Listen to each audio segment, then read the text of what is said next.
Okay, thank you everyone for joining us. My name is Isabel Pedraza. Wait, Isabel, they're entering as you speak. Oh, I'm sorry. Give it a minute. All right. I'm too excited.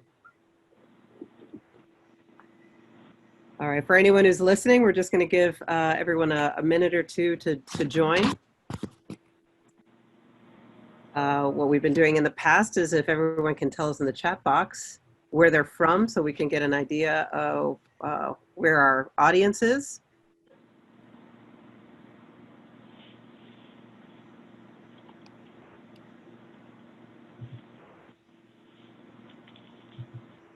Let's see, what do we have so far? San Diego, Brazil, Baltimore, Redwood City, California. Yeah, my fellow Californians that are dealing with this amazing air quality that we have.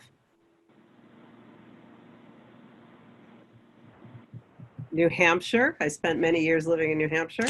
I like the weather here a lot better. Oh, from the Philippines, that's great. We always love having a lot of our international audience listening. We have Colombia and Atlanta.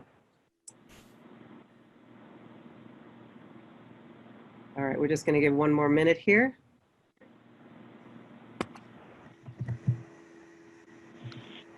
Okay.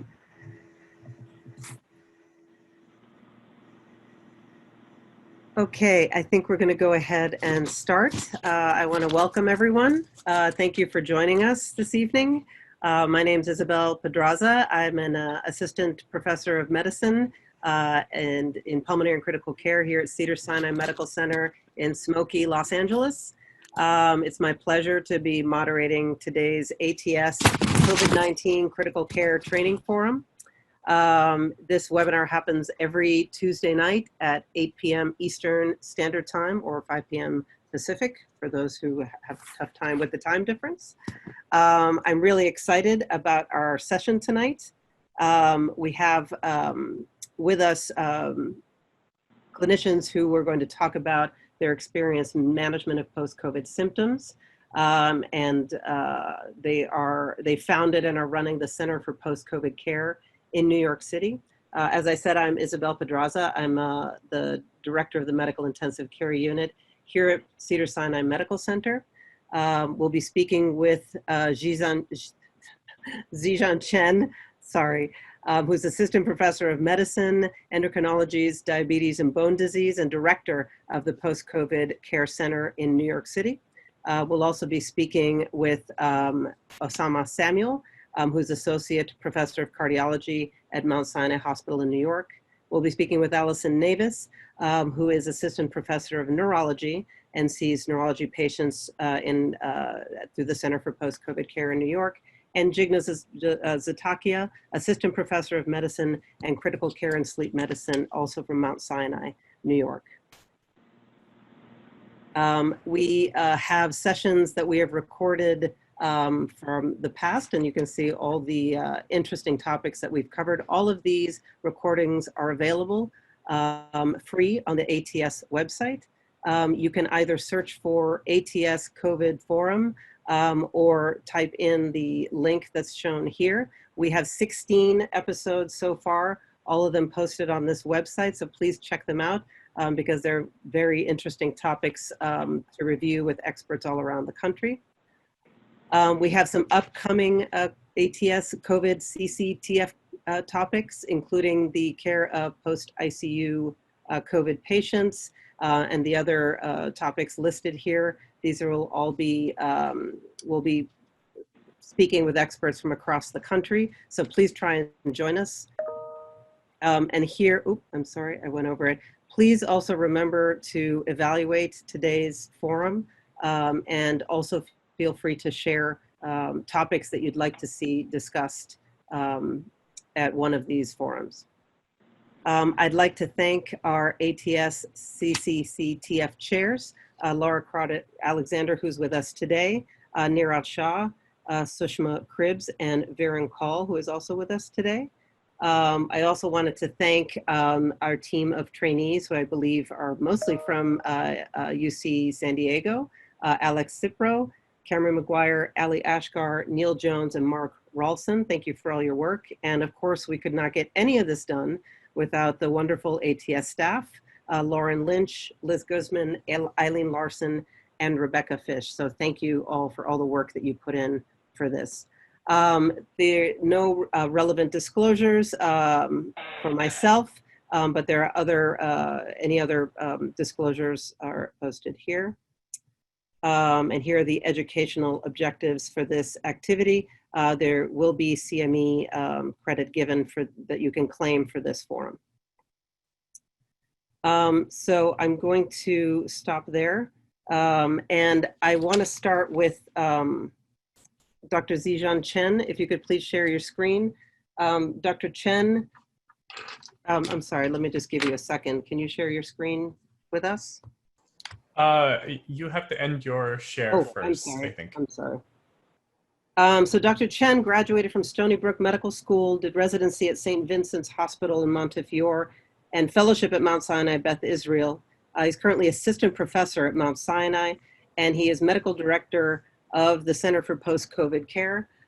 They are the first of their kind in the nation and have really seen probably arguably the largest number of patients recovering from COVID disease anywhere. He's been assisting many of us in setting up our own post-COVID clinics, and he's here today to share his expertise and how he and his colleagues went about doing that. So far, they have seen about 400 patients, I believe, and he's going to share with us some insights about how to do this at other locations. So Dr. Chen? All right, wonderful. Thank you first, Isabel, and the planning group for the ATS for having me and my colleagues here to speak about our center and the outpatient experience. To start the discussion, what I'm doing is I'm giving a program introduction for our center in regards to how we set it up, the operating and also research initiatives within the center itself. And then, you know, my colleagues will talk about specific cases and experiences. So, all right, so Mount Sinai Union Square is actually located in a very nice location within the middle of New York City. And it was picked as a site for the post-COVID center for really access for patients. And the goal of the center actually was started when we were seeing at the height of our peak of COVID patients, thousands of patients literally going through the health system, being admitted and then discharged from the health system. And health system leadership at that point decided that we needed a way to, number one, follow the patients after their discharge to see how they were doing in regards to their treatment, their recovery, and then to see whether or not there were any long-term sequelae due to their illness. We picked a site at Union Square because of access. We sit on 14 different subway lines, I think 8 different bus lines. So it makes it available for many of the patients within the city to, you know, easily reach us. The goal of the center was threefold. Number one, to bring together a multidisciplinary team so that we can work in a collaborative effort to, you know, treat and diagnose and evaluate and follow the patients. The goal is to have longitudinal care for the patients so that we can follow them over time. We make this center somewhat of a medical home for these patients so that they always have a place to go to whenever they need care in case of, you know, having follow-up needs for COVID. And then finally, you know, there is a large amount of unknowns that we have within the center, within the, you know, COVID and its related illnesses. And the goal is to have within the center embedded research teams to follow these patients, both in clinical research for treatment and evaluation, as well as for long-term follow-up within our research registry. The idea for this type of center actually isn't new. We have a World Trade Center program at Mount Sinai that dealt with patients in a similar type of group with World Trade Center affected patients. And the way they operate, which is what we modeled after, is serving as a medical home to take care of patients, and then from there send them to specialty care as needed for their various symptoms post 9/11. Basic information on the center itself. We actually had an inception at the beginning of May, and we launched on May 18th. The goal was to really just encompass the 8,000 or so plus patients that the Mount Sinai Health System had touched in regards to patients that were discharged, as well as the more than 20,000 patients that we had evaluated within the system for COVID positive illness. The specialties and disease states that we offered and are set to treat are things like upper airway disease, respiratory symptoms, thromboembolic disease, systemic inflammatory response syndrome, and any cardiovascular, hepatic, and renal impairment that the patients may have. And also to follow the long-term complications and the post-infection. But what we weren't prepared for, though, was the mass amounts of patients that were interested who never really even touched our health system. It turns out after launch and when we saw our first patients that there were many patients that were not hospitalized, were never even tested, but presumed to have COVID illness due to their symptoms. And from there, we realized that we needed a rapid expansion of a center just to be able to even encompass our hospital patients and their discharge, as well as the patients that were coming in from the outside. Currently, we have all of these medical specialties and support services engaged. Part of the system's goal was, as I said, making this a center of a medical home for the patients. What we do is we have an initial intake for any patients that come into the center. And from there, the intake will evaluate the patients for their symptoms, and then also order borderline testing, and then have research teams engage with the patients in order to enroll them in studies. But beyond that, what we've done is we've engaged every medicine specialty, as well as specialties outside of medicine that we needed help from to manage these patients.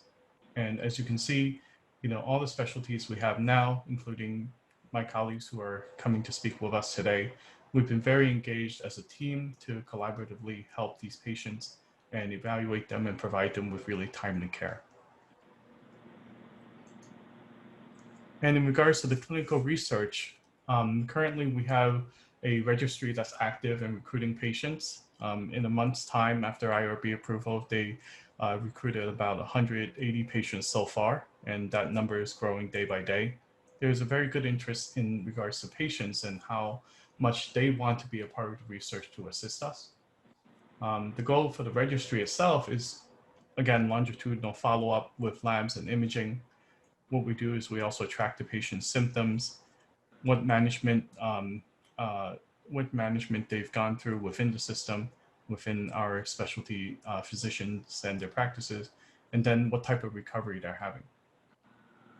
In addition to the baseline lab testing, we're also biobanking samples.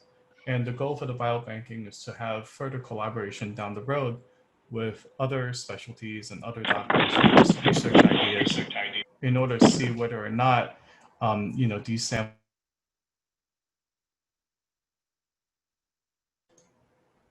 Sorry, I think I'm muted. Oh, can anyone hear me? I'm not sure if I'm muted. We can hear you now. Okay, sorry about that. Yeah, the goal is to have possibilities for ongoing collaborations for many of the studies that are beginning and will begin in the future within the system. And in addition to that, the registry also helps to recruit for other studies that are also occurring at the same time.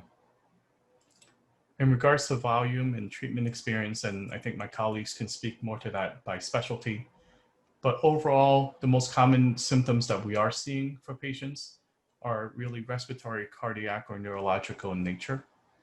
In addition to that, there is a large amount of patients who are being referred to rehabilitation due to their deconditioning that's associated with prolonged COVID illness.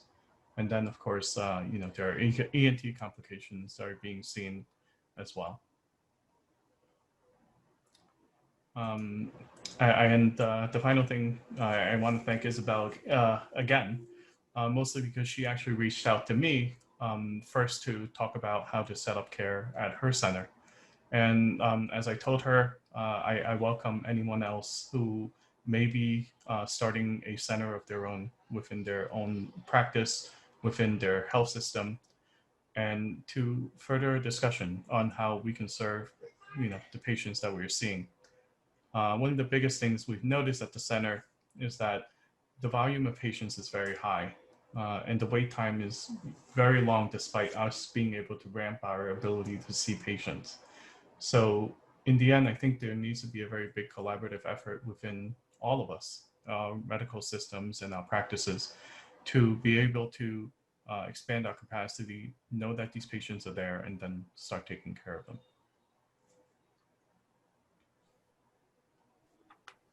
Thank you so much, Dr. Chen. I just have a question I'd like to start with. There's been a lot in the media about the COVID long hauler. What's your take on this, and what are the challenges you think it poses for your clinic? I think it's important in what they do. We're actively actually engaged with many patients from this long hauler group. There's a very big COVID recovery book group in Facebook.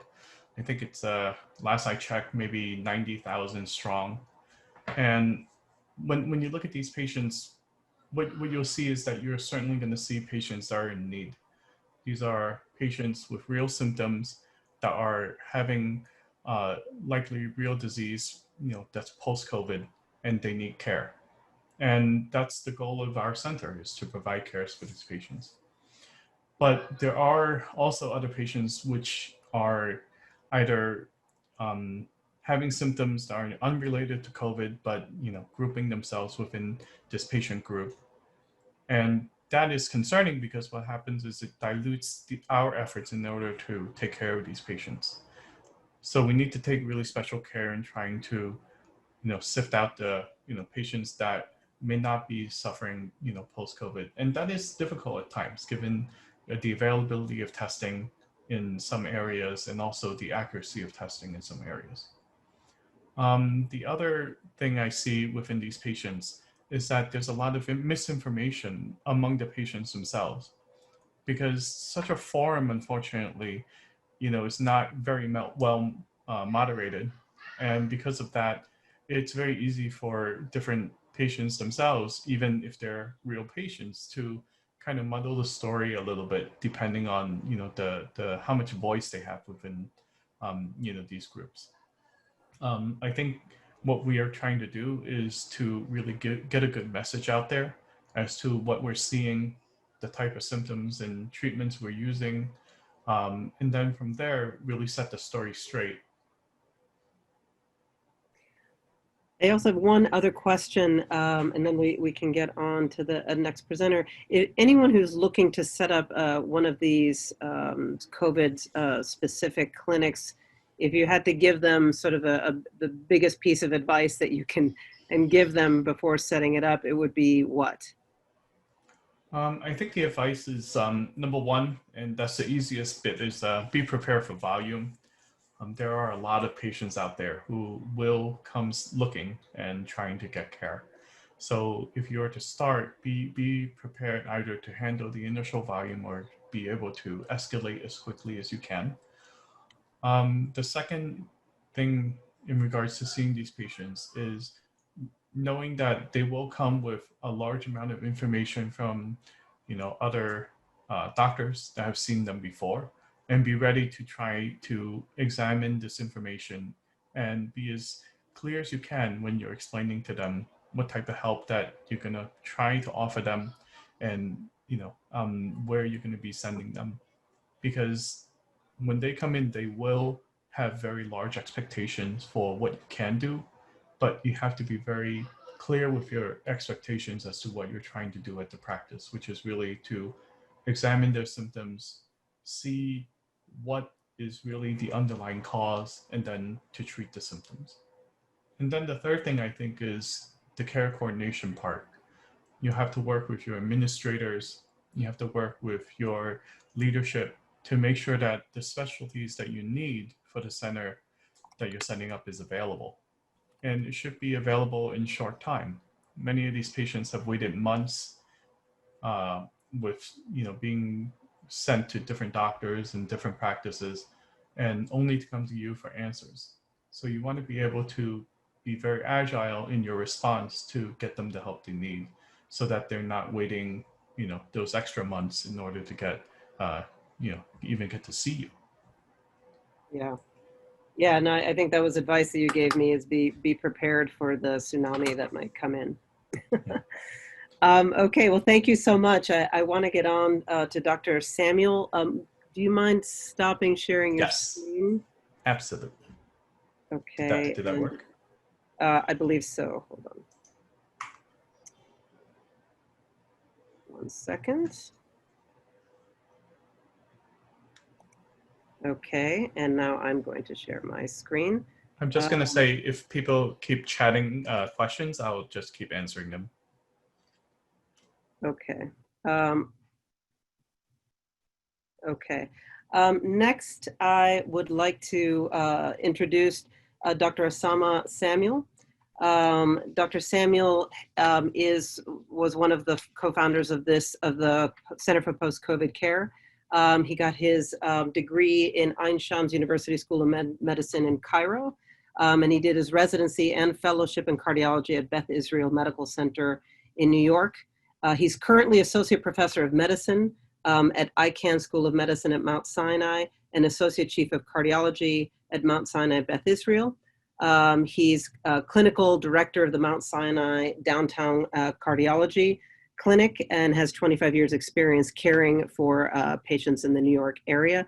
He's seen a great number of patients through the Post-COVID Center, and he's here to share his experiences. I think I'm having trouble sharing your screen. Hold on 1 second. Lauren, could you help? The slides are great, Isabel. No, the video for Dr. Samuel.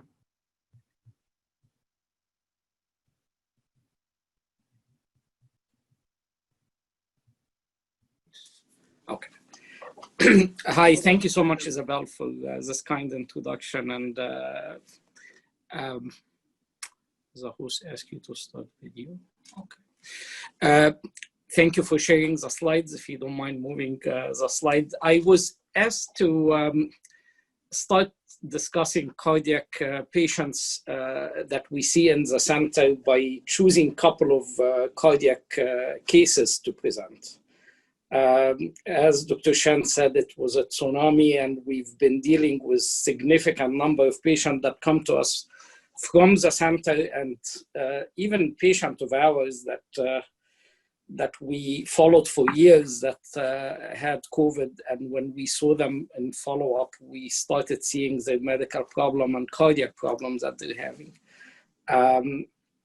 A lot of patients are seeking the specialist directly, and we're trying to then converge it back to the COVID center, which is something that you're going to notice when you have similar number to ours. So unfortunately, New York got hit early and got hit hard. And in the state, we had almost 500,000 and maybe 250,000 in the city. So it's really a very large number of patients that many of them also didn't get tested. And as we started seeing, we're seeing more and more patients with very little acute disease who are coming in with post-COVID symptoms related to their heart. Those two cases are close to each other. They both are relatively sick patients, came in admitted to the hospital. This young lady is a school teacher, and she was overweight as her only risk factor before she got diagnosed with COVID. She was admitted with pneumonia. And in the hospital, she was noted to be diabetic. She was unfortunately very quickly intubated at another hospital in New York, and she stayed in the vent for 10 days. The only thing I was able to find during her admission was a CAT scan of the chest showing extensive lung disease, which was done in the admission, and then the follow-up CAT scan after she left in May was still showing significant scarring. She was on home O2, and she was having a lot of shortness of breath and chest pain, and she feels terrible, so dependent on the oxygen that she can't take it off for a few minutes. She has to put it back, and she was having chest pain. For whatever reason, she heard about our center, and she came and saw me. And on our first evaluation, we tried to look for her labs from the other hospital to see if there was an echo or any positive troponin, and we couldn't find any. We evaluated her. She seemed like she has significant abnormal lung exam findings, all consistent with her lung disease. But then when we did an echo, she had a clear cardiomyopathy. She had a reduced LV function. We don't know her baseline LV function, but we had no reason to believe that her LV dysfunction predated the COVID. She had a normal baseline EKG despite this, but her ejection fraction was 40 to 45%. Labs done then showed no troponin. BNP was positive, was elevated slightly. And in addition to starting medication for the reduced LV function and the severe palpitation that she had, now I have a reason to give her a beta blocker. And we started directed therapy, including low-dose diuretics. She gradually started to feel better. I felt obliged because of the chest pain and the reduced LV function that we needed to know if she has any significant coronary artery disease. And that CT scan was done that showed she had mild atherosclerosis, consistent with her risk factor of obesity and diabetes that she didn't know about. And she has mild non-obstructive LED disease. So clearly her myopathy is not due to ischemic heart disease. The good news is that now it's 2 months on beta blocker and ACE inhibitor, and her ejection fraction was 54% compared to 40% from 2 months prior. I saw her today. She happened to come for follow-up today. I didn't really plan it that way. And she is still using the oxygen. And every now and then, if she doesn't use it for a few hours, she feels like she's having the chest pain. It's very atypical skeletal chest pain in the left upper part of the chest that doesn't seem to be exertional. But overall, the tachycardia is reduced. The shortness of breath is reduced. She's back teaching remotely, but hasn't gone out to work yet. She suffered, and we're talking from March 20 or March, I don't remember when in March. So it's almost 6 months, and we're slowly getting her on her feet again. So that would be our first case. If you want to ask any question about it, if not, this case is not mine. This is a similar type of case, but a more risky and dangerous presentation. The patient was admitted in May with a pneumonia, and he had history of pre-existing coronary artery disease. And this is a major factor in what we're doing. We're seeing a lot of patients who have known coronary artery disease, then they develop COVID. And if they continue to have symptoms, we are trying to figure out what's related to the pre-existing cardiac condition and what's related to COVID. And in this patient, he had an echocardiogram. He had a stent in 2019 for a right coronary. It was an infarct. So he had a small wall motion abnormality and a normal overall LV function, and all his other coronary anatomy was non-obstructive. He didn't have any arrhythmia. He was really doing well taking the medication for his ischemic heart disease after a stent. And then he suffered from COVID and got admitted with a pneumonia in May. And during his admission, he started showing significant runs of polymorphic non-sustained VT. They repeated his echo. It was difficult to see his LV function because of the degree of VT that he had, but it was felt that it was reduced. So he had no troponin. He was negative troponin during that admission. He was admitted to the ICU for a while. The non-sustained VT continued. They repeated an angiogram that even though he has a lot of moderate disease, it was exactly identical to what we left when he was stented during his original MI, and his stent was patent. So everything that you see that's 50 to 60% is really unchanged. So we don't think that the new VT and the new LV dysfunction was from a new or progression of his coronary artery disease. He stayed in the hospital, got treated for the pneumonia. He felt better, but the non-sustained VT persisted to the degree that my partner, who takes care of him, had to send him home on a vest because we were quite frightened that he may have something more sustained after he leaves the hospital. He ended up arranging for an MRI, and it's good to see what cardiac MRI show, because I'm going to touch on cardiac MRI on slides later, and you will see here that his LV function is slightly reduced. He had the wall motion or the focal hypocontractility of the apical inferior wall. That's his old infarct.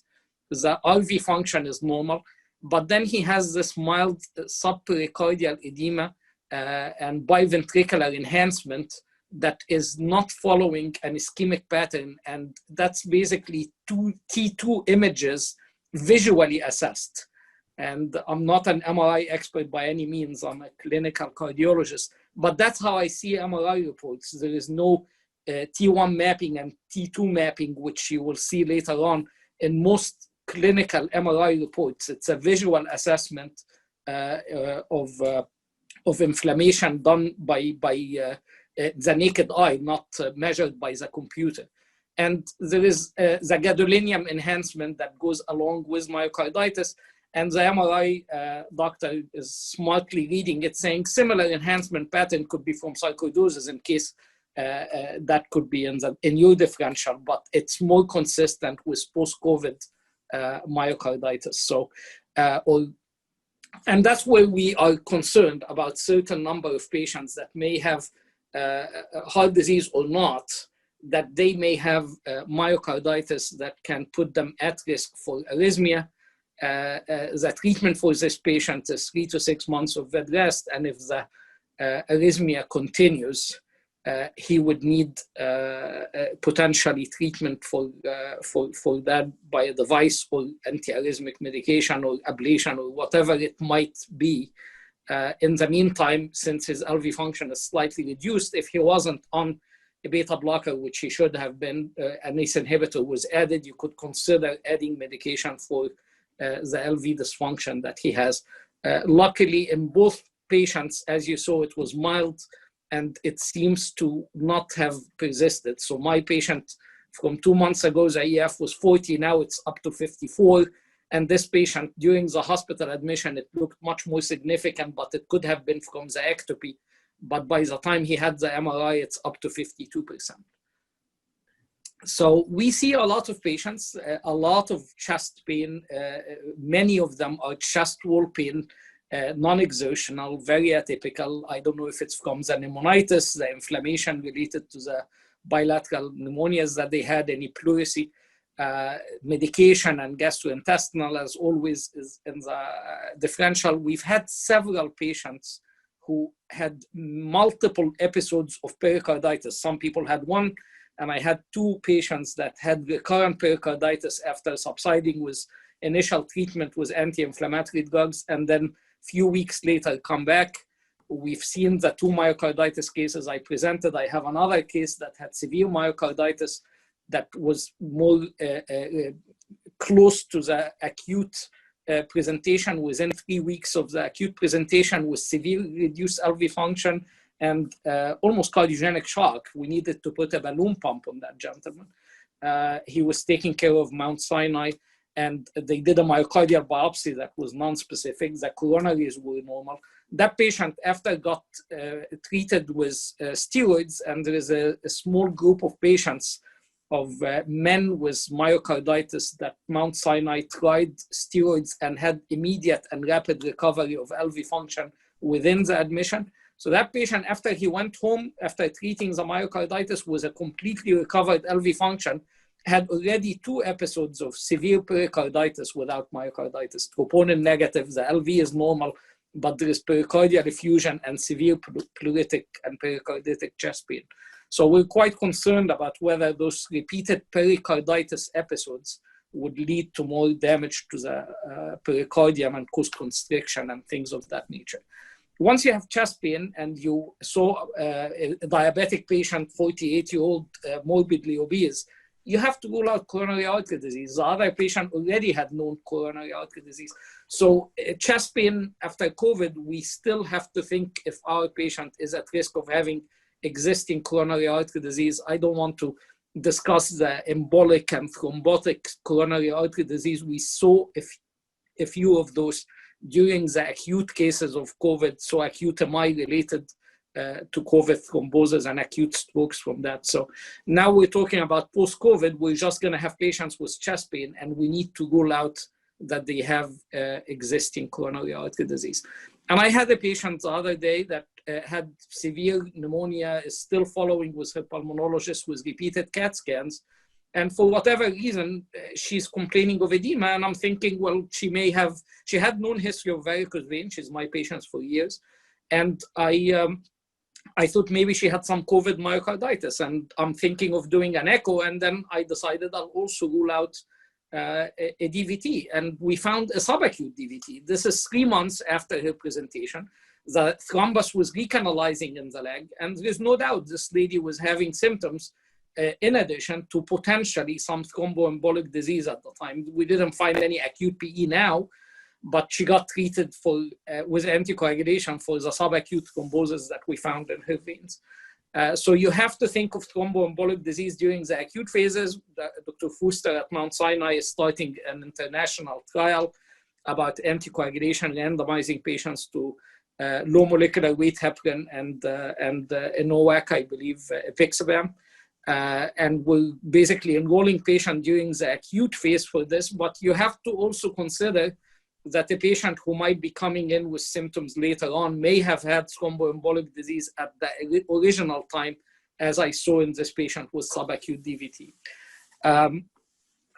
But it's not only sick patients. We have young, healthy patients that come with this with symptoms related to COVID.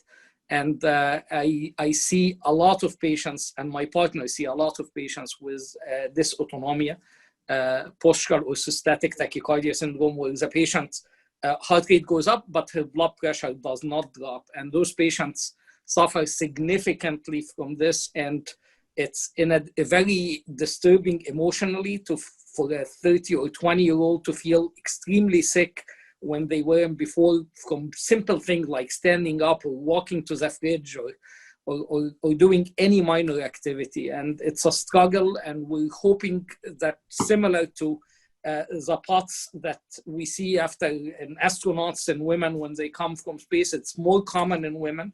We don't know why. Maybe it's some anatomical thing with the pelvic size to where they have the fluid retention over there. It's really treated by fluid and increasing salt intake, which is against my religion, being a cardiologist, to tell people to eat salt, but I say it. And compression, which we think that it helps significantly. Abdominal girdle or compression stocking, both can help. And an exercise program, and we have the rehab team that offer to help us. There is some literature that POTS doesn't get a lot of help from cardiac rehab, but we are actually having good success with the team. Maybe it's just the exercise and the support that the patient gets, they seem to help. We kind of touch on the pericarditis and myocarditis. Normally, we don't think of steroids as treatment for myocarditis in general. We didn't have enough patients to test this on. We're finding some groups where we feel it's autoimmune. In children, we know that it's an immune complex disease, Kawasaki, and myocarditis in children seems to be immune mediated. some of the younger people are not getting myocarditis because of viral infiltration of the heart. So there is a potential role for steroids if it's an immune response or an anti-inflammatory. However, there are patients with definite viral infiltration. There may be the acutely ill patients, the one who are morbidly ill, and that's why the autopsy results are showing a lot of viral present in the muscles. However, I still think that even in some of the minor cases, there probably is viral myocarditis, just like what we saw with Coxsackie and Echo and all the other viruses that cause myocarditis. And the treatment, if we don't use steroids, we may have opportunity now to test it, since we now have a really large number of patients with myocarditis for the first time ever. So there may be opportunity to test, but right now, the treatment for myocarditis, as you know, is bed rest for very prolonged period of time, avoiding exercise because of the arrhythmia risk, and then follows a treatment for LV dysfunction and manage the arrhythmia. And of course, I mentioned that thromboembolic disease. I have just few slides to talk about the MRI studies that came. They are some of the most read studies in the MRI study from Germany that showed that 70% of patients have involvement with the heart. As I showed you the MRI report, T1 mapping and T2 mapping are right now relatively experimental in diagnosis myocarditis. They vary from machine to machine. The normal cutoffs are not yet defined, and extracellular volume or extracellular fluid is probably more sensitive. They did not look at that. The cutoff that they used may be proper for their machine, and they did have a group of control, but it really didn't match what other studies had. And when I presented this to our MRI experts, they thought that their ranges are within the normal range that we consider when we did T1 mapping protocols. So I don't want to say that 78% of patients who had mild and moderate COVID will have myocardial involvement up to 60 days. I don't think that this is a true number, but they had a very decent number of patients with abnormal troponin level up to 60 days. So there is some that really have this myocardial involvement. And it's probably we're seeing the natural history of what our patients that we normally see with dilated cardiomyopathy come from. So dilated cardiomyopathy is about 5 patients out of 100,000. We see them, and half of them may be based on genetic factors. Some may be from toxic, alcoholic. But once you rule out coronary artery disease and rule out ischemic cardiomyopathy, the majority are always assumed to be post-viral. But those are sporadic cases, and the viral syndrome was not detected at the time of the onset. If it was, it would have been myocarditis, but a lot of times we're seeing them in the cardiomyopathy. And the editorial that's up in the right corner there is basically saying this, is that maybe we may not be true about the myocarditis. This cohort may be biased a little, but the concern that the writers, and those are very intelligent people from Northwestern, Dr. Yancey and from UCLA, and their concern is that would we find later on, like a year or two later, a much higher uptick in the dilated cardiomyopathy because of post-COVID. The group that's taking immediate attention is the athlete, and the concern is whether we should stop the athlete who may have gotten asymptomatic COVID from playing sports. And there was another MRI paper that I think I have a slide for. It was really a letter without any control talking about the high percentage of athletes had almost no symptoms or minimal symptoms, and up to 25% of them had late gadolinium enhancement and had evidence of myocarditis on their study, but they did not have any baseline on those athletes. They are people who got COVID, and that's their first MRI. And of course, it's very concerning. There were a couple of reports of athletes that died suddenly in training or after contracting COVID during exercise. There were a couple of news reports for this. And it's quite concerning about whether we should let everybody with no cardiac symptoms not participate in his sports and what the impact would be for that. I just wanted to show that next slide, which basically I found about what is normal heart's cardiac MRI look like. And the late gadolinium enhancement, that was before COVID, was 37% of athletes have increased enhancement at the septal attachment of the right ventricle. Granted that the pictures that they showed in the studies, they took 1 or 2 patients that have lateral wall enhancement, that would be quite abnormal. But I just wanted to warn that if most of the enhancement was in the septum, and I looked, there was about 5 patients that had lateral wall involvement, but the remaining 19 out of the 25% or so that they saw was really in the septum. We know that the septum is usually have high enhancement in athletes in general. So it may not be as high as 25, but I kind of believe a few pictures that did look like it has enhancement. So the fraction may be smaller, but when you have 450,000 patients in New York State alone, and we don't know even if mild patients get it, there will be a large portion of patients that may have those kind of situations. It may be an asymptomatic myocarditis at the time being. We may have arrhythmia and sudden death, but later on, we may see a significant uptick in dilated cardiomyopathy. I'll stop here and open for questions. This is our center, and Zijian did a great job putting us together and still holding us together, and we're doing our best for, unfortunately, a large number of patients that I am afraid we're going to continue to see and follow for a few years, not just short term. Thank you so much. That was really wonderful information. Just in the interest of time, I'm going to save the questions just to the end so that we can get to the other 2 speakers. But please feel free to share it in the chat box, and Dr. Samuel will try to answer them in the chat box as well. The next person we have up is Dr. Allison Navis. Dr. Navis, can you share your screen? I believe I've stopped sharing mine. Okay. Let me see. Okay. So Dr. Navis is an assistant professor in the Division of Neuroinfectious Diseases at the Icahn School of Medicine at Mount Sinai. She completed her fellowship training in neuro-HIV also at Mount Sinai, and she's currently a clinical neurologist at the Center for Post-COVID Care. In addition to work in neurological complications of COVID, she does research which focuses on infections of the nervous system in underserved communities, and is currently focused on immune reconstitution inflammatory syndrome in the central nervous system, with ongoing work both in New York City and in Zambia. Welcome, Dr. Navis. Thank you.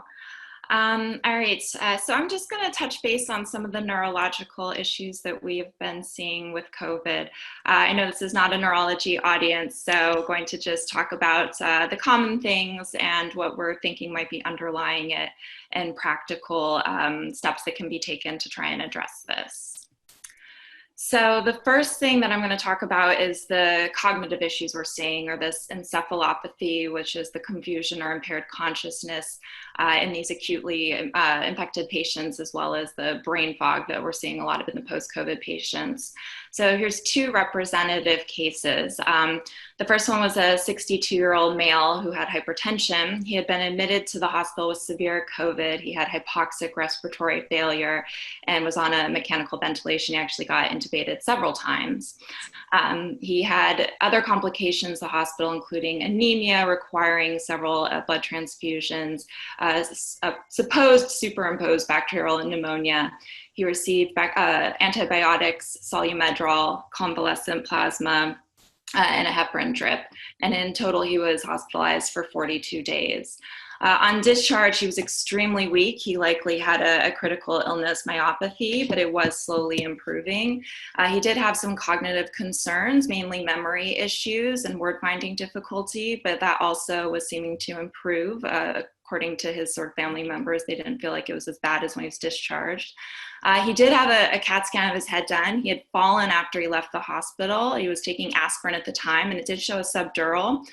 It may have just been at that age when you fall and hit your head and you're taking aspirin, it's likely you'll get a subdural. I don't think it necessarily was related to the COVID, but it might have been. But that was resolving as well. Comparing to another patient I saw who was a 41-year-old male who was healthy, no medical history. He had mild COVID, so for several weeks he was home feeling very sick, fevers, cough, fatigue, but never hospitalized, never had any severe complications. And now complaining of brain fog. So his brain fog is that he's having trouble working. He can't work a full day, needs to take a lot of breaks, has trouble focusing. But he hasn't gotten into trouble at work. He hasn't made any major errors, just doesn't feel like he's accomplishing everything that he used to accomplish. Also feels like maybe he mixes up words occasionally. And his exam was completely normal, and he had an MRI of the brain, which was normal as well. And on mental status testing in the office, there wasn't any major abnormalities that I saw. So kind of touching base on the different types of cognitive issues we're seeing. So when we talk about the acute infection, I think first and foremost, I have to highlight the idea of this toxic metabolic encephalopathy, which neurologists always talk about, and I feel like we get in trouble for. But, you know, a lot of these patients are quite sick, and they're having many systemic complications, many of which can also cause confusion. And I highlight some of the major issues there that we're seeing in these patients. And so I don't think we can completely tease apart the encephalopathy in these severely sick patients from a true CNS issue compared to the bystander effects from these other systemic issues. And in addition, you can treat a lot of those, or you can at least try to treat and reverse them. So I think it's very important, first and foremost, for those sick patients to try and reverse or treat the underlying or complications when possible. For the patients, though, that have impaired consciousness, we saw people who were comatose in the hospital and had sort of resolving complications and unclear why they were still comatose. We would get head imaging on them, so CAT scans of the head to make sure they didn't have any strokes, which I'll talk about. We were getting EEGs looking for seizures on some of those severely impaired people as well. But for the most part, we were not seeing any non-convulsive status or other seizures. And so far, the data doesn't make it appear, it doesn't seem that seizures are a major issue. So given the number of extremely impaired patients in terms of consciousness, we're not seeing quite as much seizures as we would expect. That being said, you don't want to miss someone who's in non-convulsive status, so we still check that. And then there's a question of whether it's a primary central nervous system issue. And autopsy studies have shown COVID in the brain. It's shown obviously in the endothelial cells in the vasculature of the brain, and then it can sort of bleb out and affect the neurons and nearby cells. There's been case reports or autopsy series showing COVID in the olfactory cortex, so there could be some retrograde transport through the olfactory receptors, although I do not think that's common. There's also case reports of meningoencephalitis, acute hemorrhagic necrotizing encephalitis, so other more concerning forms of encephalitis. And I think we have to take this on a case-by-case basis. So if someone has sort of focal neurological deficits and findings on neuroimaging that's contributing or is consistent with that, then I do believe that those are also CNS infections, but that seems to be much less common than what we're seeing. Otherwise, there's little evidence for primary CNS issues outside of the most severe cases. So for people who had milder disease, weren't hospitalized, and have other complications, there's really no evidence to say that there's any damage to the brain. That doesn't mean it's not possible. More research definitely needs to be done, but we just don't have any evidence pointing towards that. Now, in terms of what we're seeing with the post-COVID patients, which is a lot of brain fog, everyone says brain fog, that's sort of the term in the news. And brain fog can mean many different things. So it can mean memory impairment, it can mean attention issues, it can mean just generally fatigue, sometimes some word finding issues. So it's important to kind of tease apart what brain fog means for that person. For people who had severe COVID illness, were hospitalized, had complications, it's very possible that some of this could be residual effects from those complications. Anyone who is in the ICU and intubated for a month and on sedatives and has renal impairment, I would be shocked if they bounced back immediately. And I don't think that that's COVID specific. That being said, also for older patients who could have some underlying dementia that maybe hasn't become clinically apparent yet, anyone who, if that's occurring and they get very sick, then that can also kind of become more apparent afterwards. So it's important to kind of screen for a neurodegenerative process in those patients.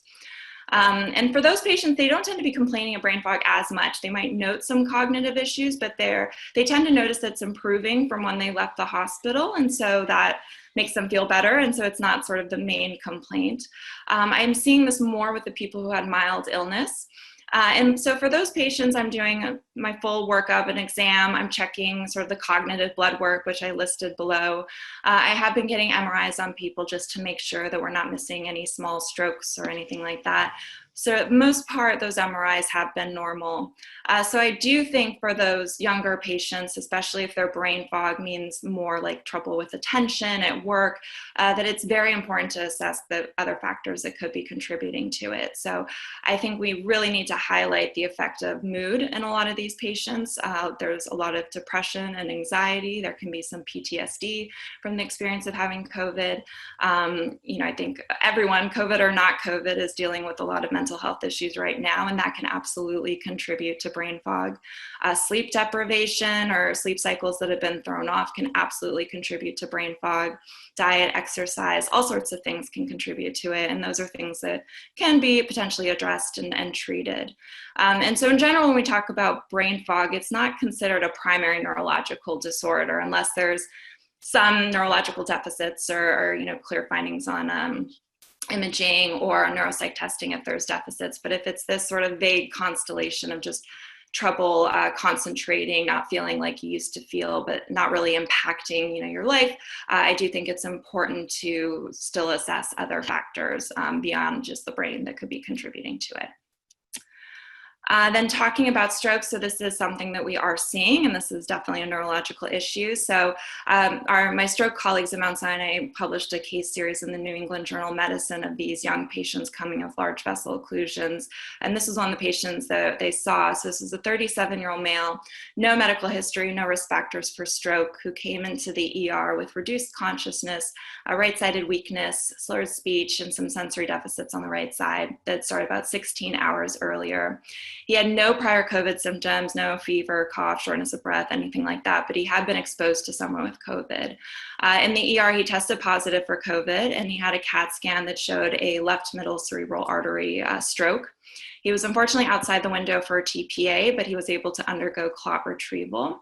And then they started him on apixaban afterwards, and he was discharged with some still persistent right-sided weakness, but the symptoms had greatly improved from when he came into the hospital.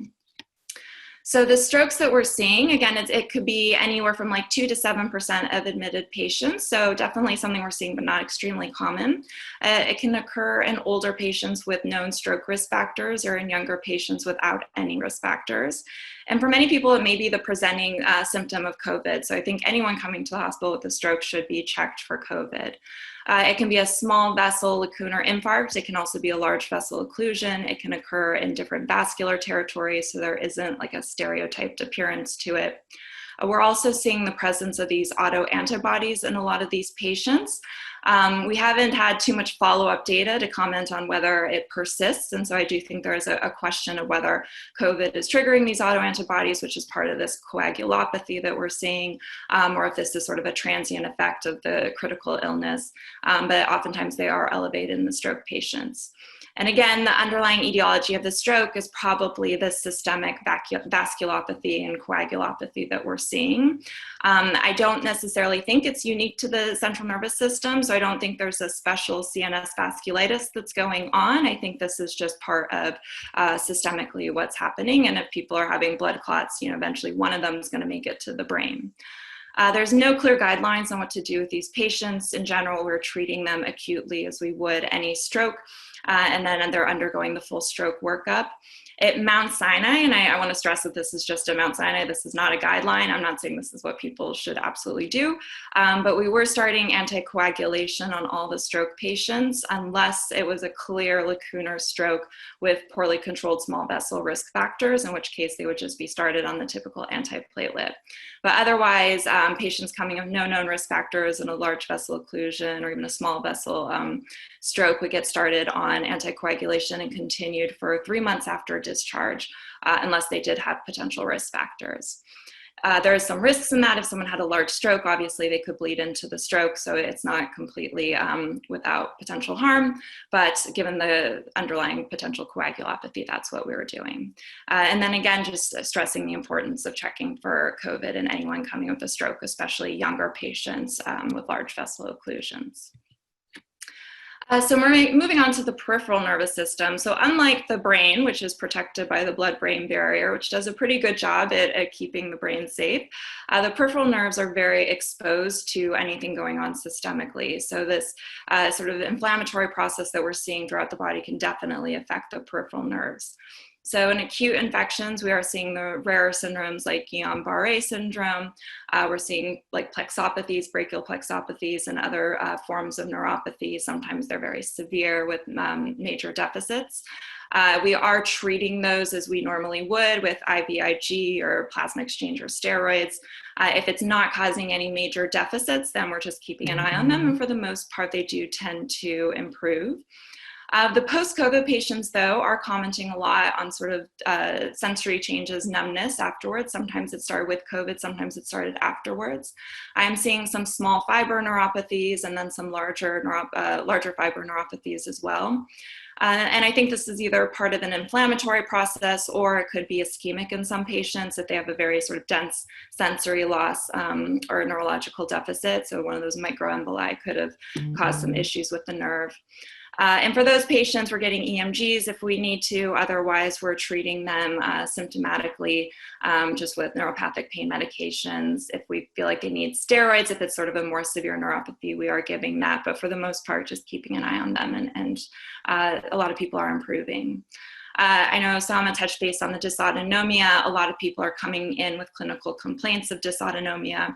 Autonomic neuropathies can occur with other forms of neuropathy, especially like small fiber neuropathies. So far, though, there's not a lot of concrete data on it. A lot of the patients who do have sort of these dysautonomia complaints don't have neuropathy signs on exam.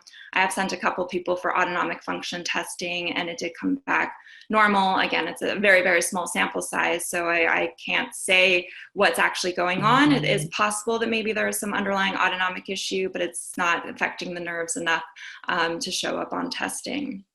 And in general, as I said, the treatment really depends on the specific form of neuropathy and how severe it is, whether they need some form of immunosuppressant or it's just treated symptomatically.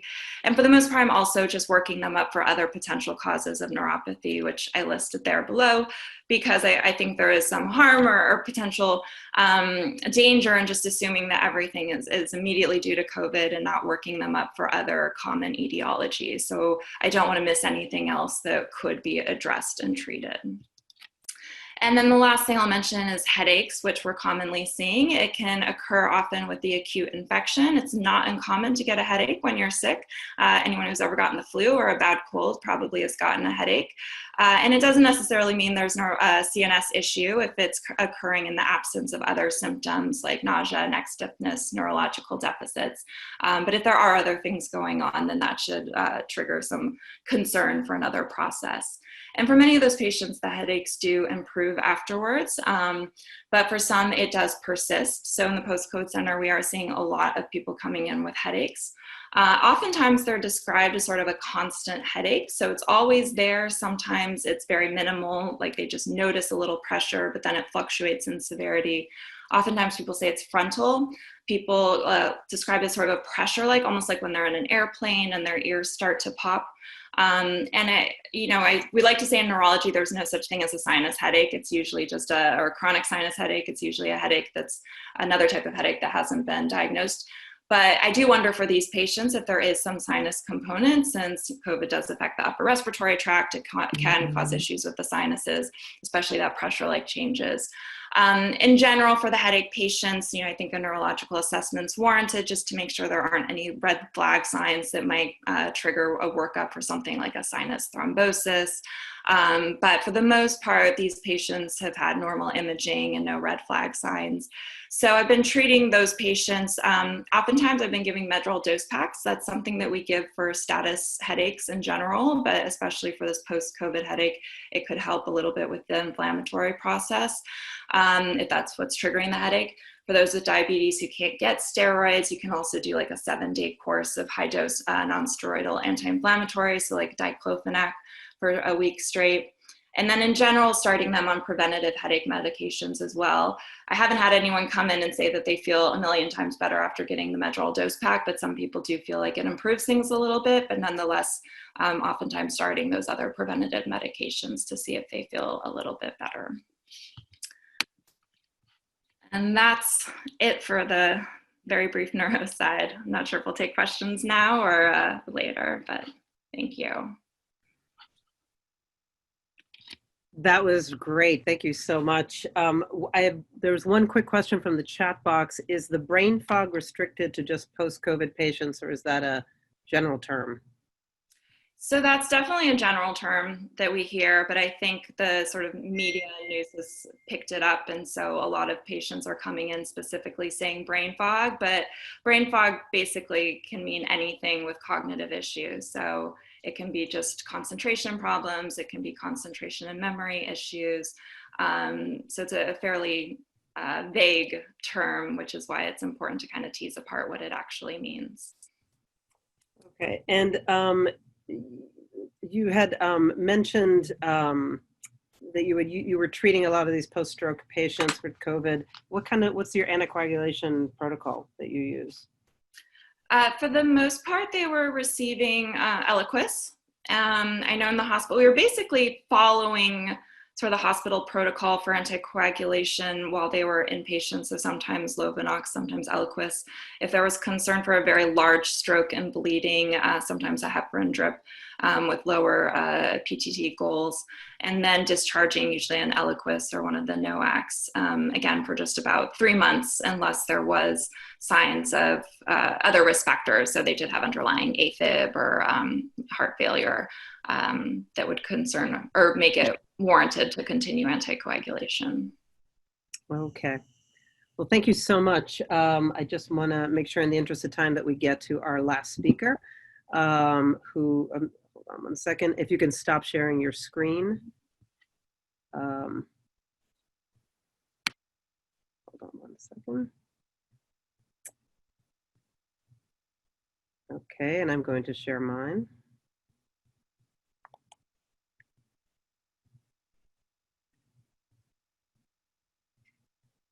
Okay, so our last speaker for the evening is Dr. Jigna Zatakia.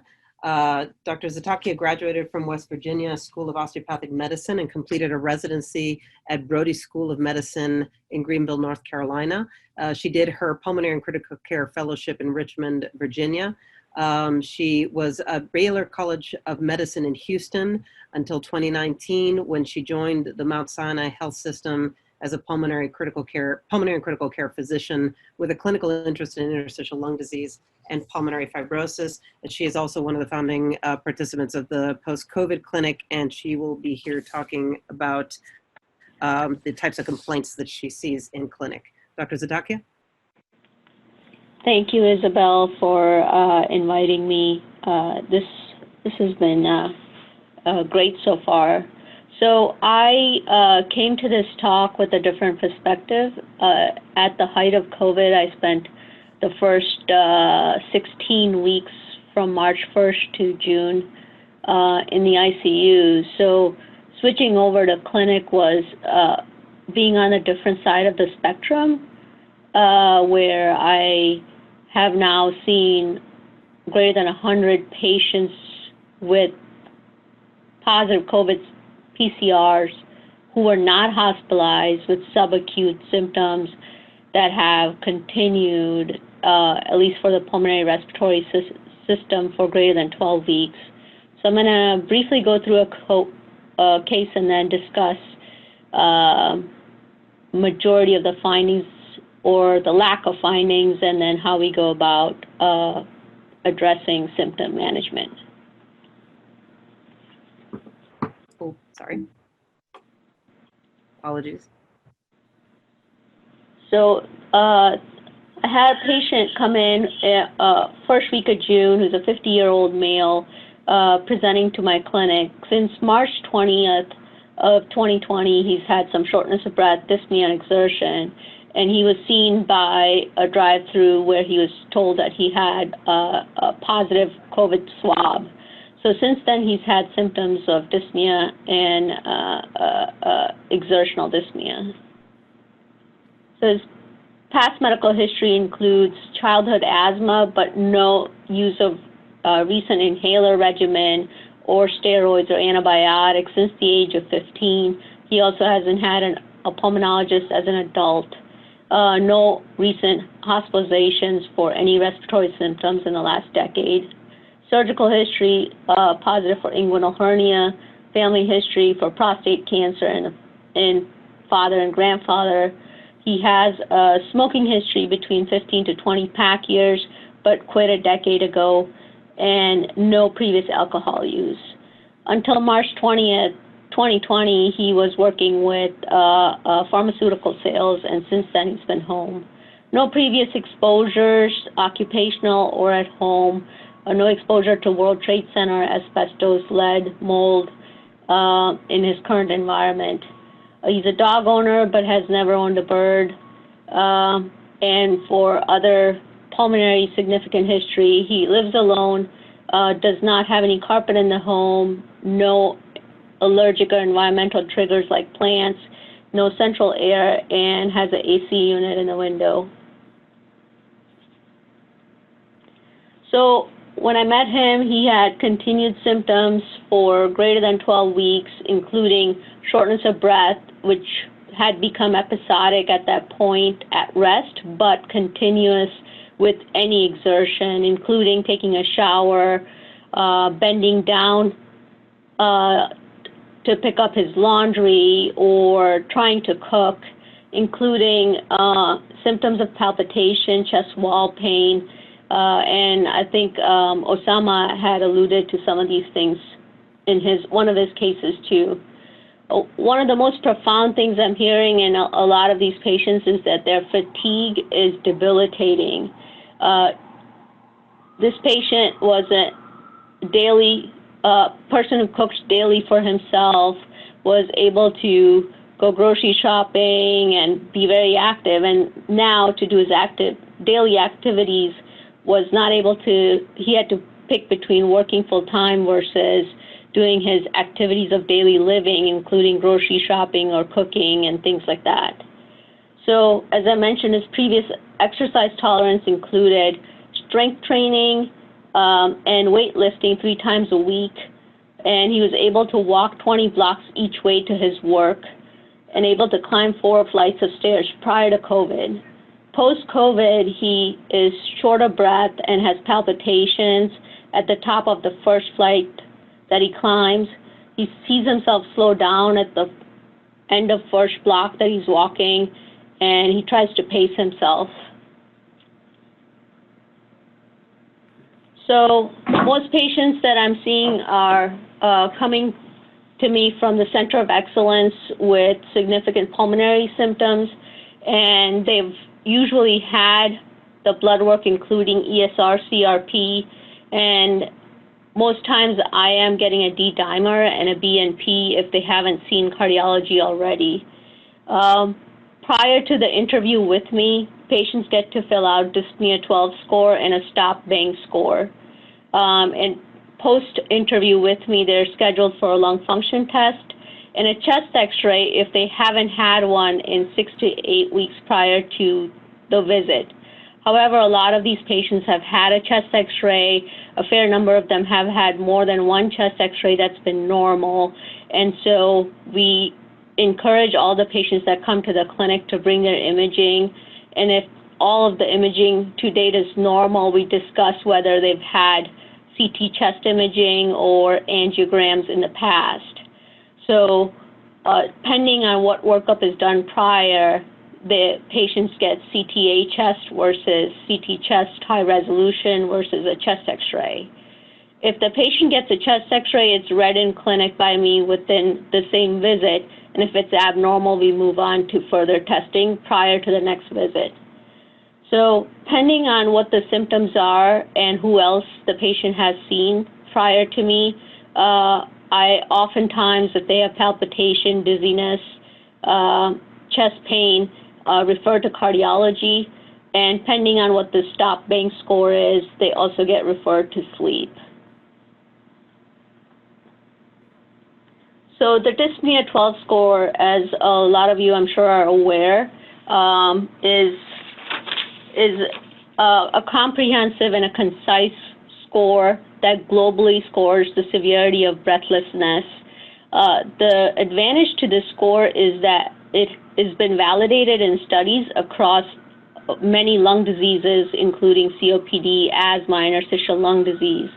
And the second part to this is that it doesn't require a reference activity level when it comes for the patient to fill this out.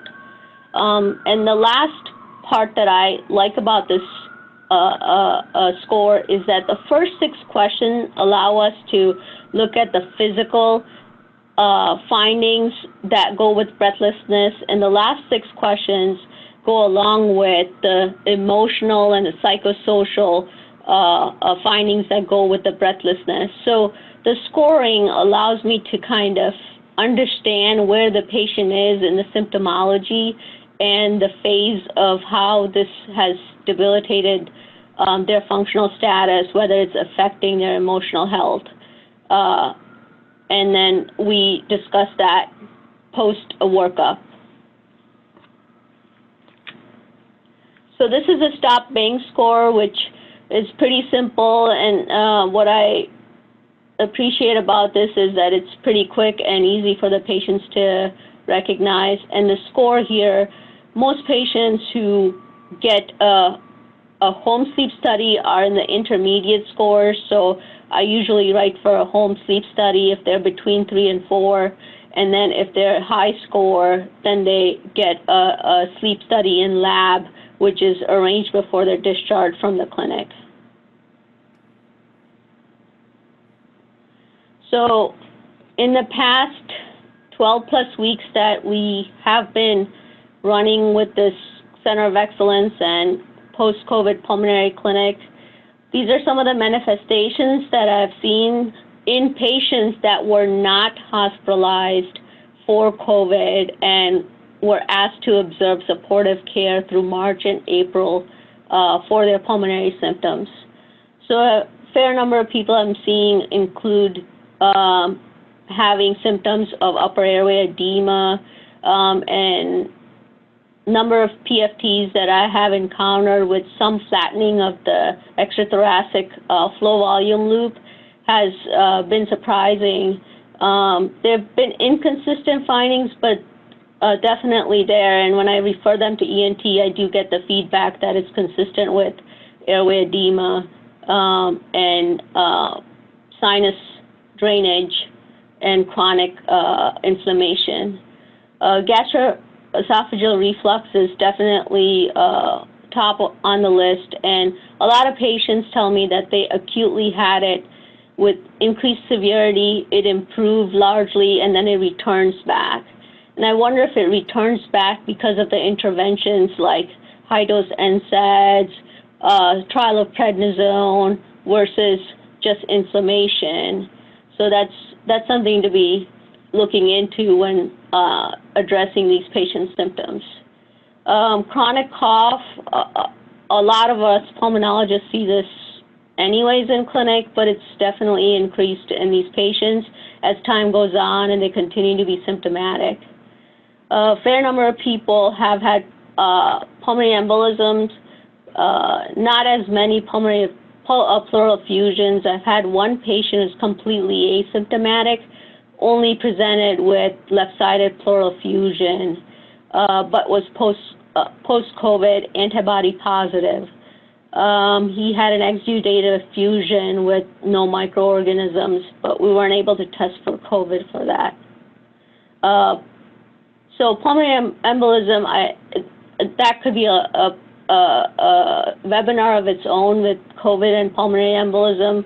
We are seeing recurrent pulmonary embolisms and subsegmental pulmonary embolisms 4, 5, 6 months out in patients who have continued symptoms with normalizing D-dimers. So that's been something on the radar if patients come back with continued symptoms.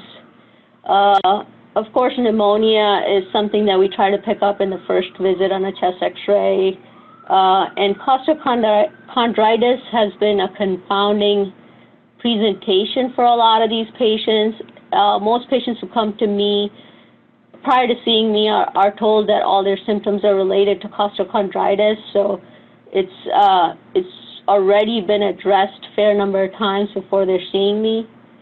And then things that I look for are intrinsic lung disease, including asthma, whether it's cough variant, non-allergic, interstitial lung disease, pulmonary fibrosis, and then sparse it out to understand if the pulmonary function testing and the imaging is going to lead that way. In terms of sleep disorder, I've been surprised as to how many patients, a large number of my cohort have insomnia, even 4, 5, 6 months out. And it's been surprising to me that patients who have done better in terms of other symptoms continue to have insomnia on return visits when their pulmonary symptoms have resolved.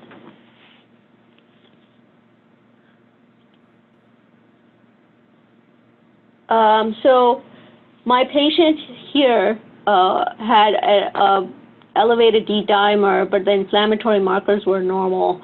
So we discussed a CT angiogram, and post completion, it was noted to have no pulmonary embolisms, no lung disease.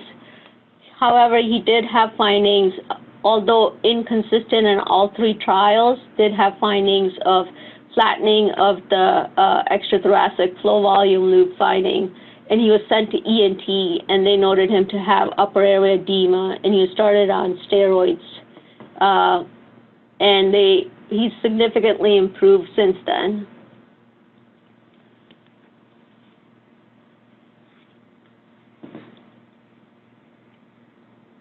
Okay, I think we reached the end of your presentation. I have a couple of questions.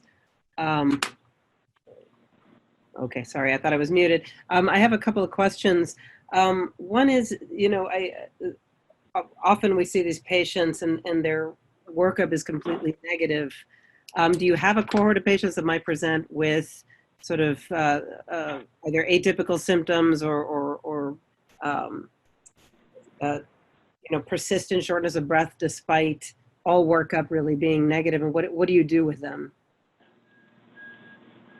I have a significant number of patients who have unexplained dyspnea despite of workup with cardiology, with me, and a fair number of these patients have gone from being extremely busy, highly functioning, almost athletic, or athletes to being bound to the homes and not having a routine to follow.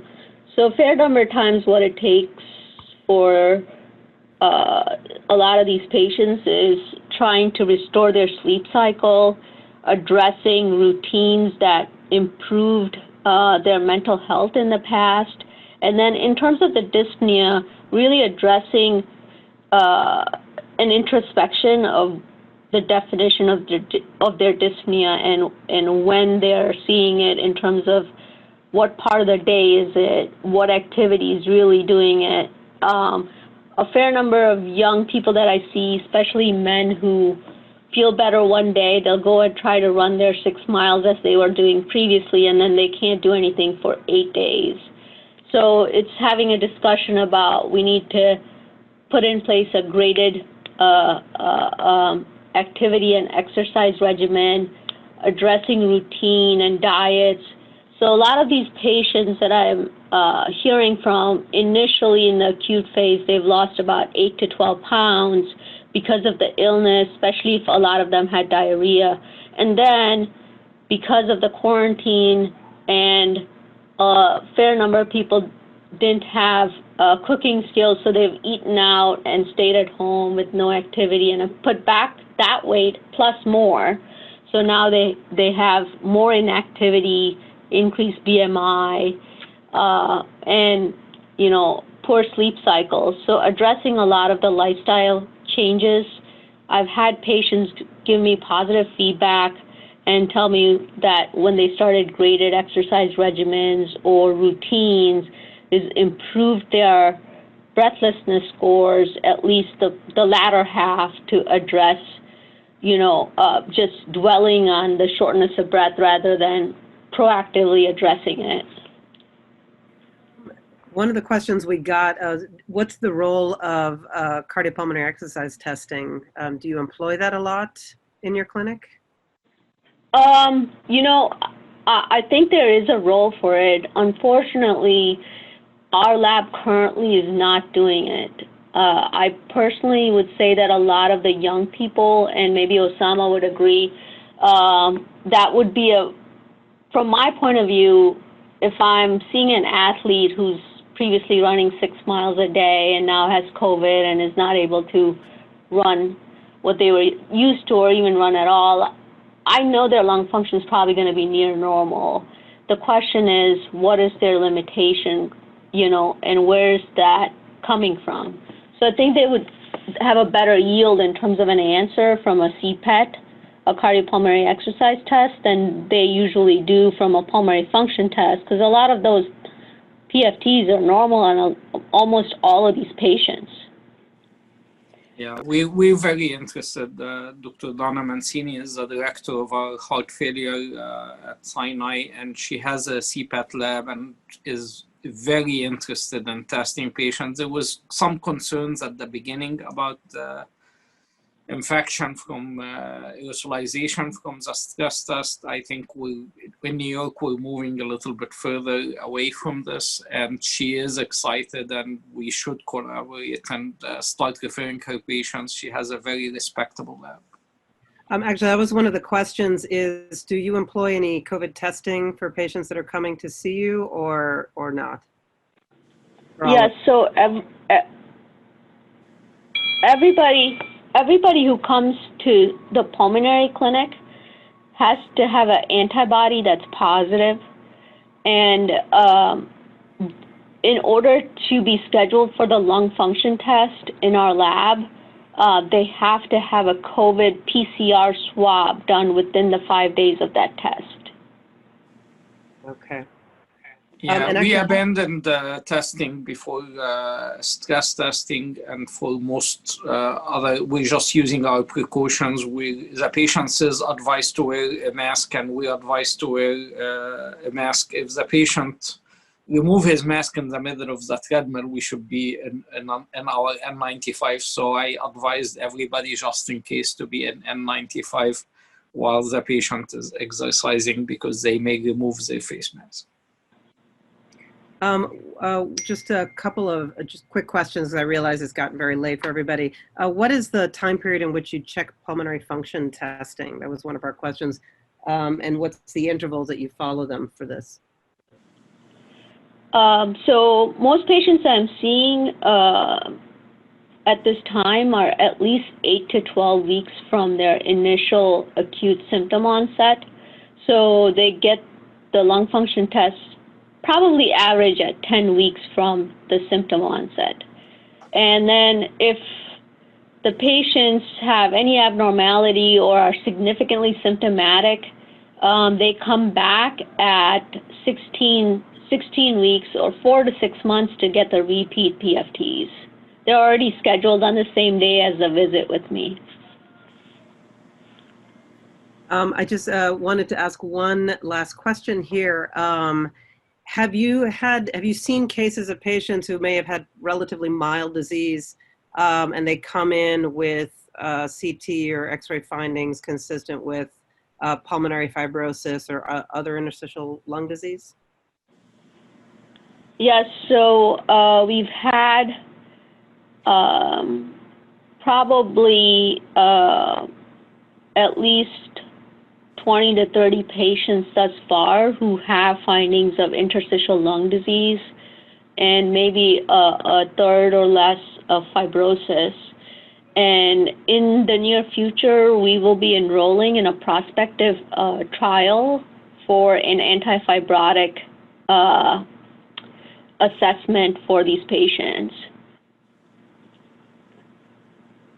There was one follow-up question about what do you do with persistent positive PCRs? Do they not get a pulmonary visit or a PFT? They do not get a PFT. They get a pulmonary visit. Infection control can run certain tests about the propagation and the viability of the virus. A lot of those persistent positive are dead fragments of the DNA. I understand not doing PFTs, but the implication for this for the patient about not going to his nursing home or not returning to work had been devastating in an epidemic area like New York. So if we had a patient we had an employee or someone who was positive and persistently positive, we ask infection control to run certain tests about the viability of the virus.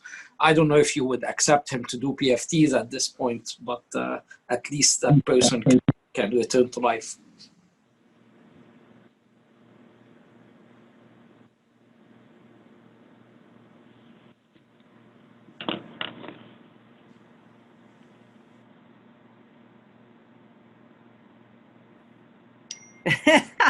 I'm sorry I was muted. I'm not very good at Zoom. Anyway, I want to thank everybody for joining us. I realize that it's now 9:30 on East Coast time and everybody's got to get going.